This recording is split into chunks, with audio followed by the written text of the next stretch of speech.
তারেক রহমানের স্বদেশে প্রত্যাবর্তন সময়সূচি, গন্তব্য ও পদনির্দেশনা। দীর্ঘ ১৭ বছরের নির্বাসিত জীবনে অবসান ঘটিয়ে দেশে ফিরছেন বিএনপির ভারপ্রাপ্ত চেয়ারম্যান তারেক রহমান। তার এই স্বদেশ প্রত্যাবর্তন ঘিরে রাজধানী জুড়ে নেওয়া হয়েছে কঠোর নিরাপত্তা ব্যবস্থা। দলটির পক্ষ থেকে ৫০ লাখ মানুষ জমায়েত প্রস্তুতি চলছে। দলীয় সূত্রে জানা গেছে, তারেক রহমান ও তার পরিবার লন্ডন সময় আজ সন্ধ্যা ৬:৩০ হিথ্রো বিমানবন্দর থেকে বাংলাদেশ এয়ারলাইন্সে একটি ফ্লাইটে দেশের উদ্দেশ্যে রওনা হবেন।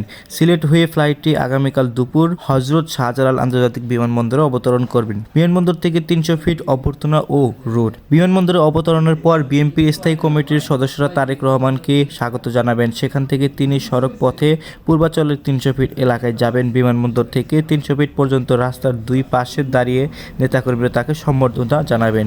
৩০০ ফিট এলাকায় তৈরি মঞ্চে তিনি সমাবেশ জনতার উদ্দেশ্যে ভাষণ দেবেন। সেখানে কেবল তারেক রহমানই বক্তব্য দেবেন বলে জানিয়েছেন দলীয় সূত্র।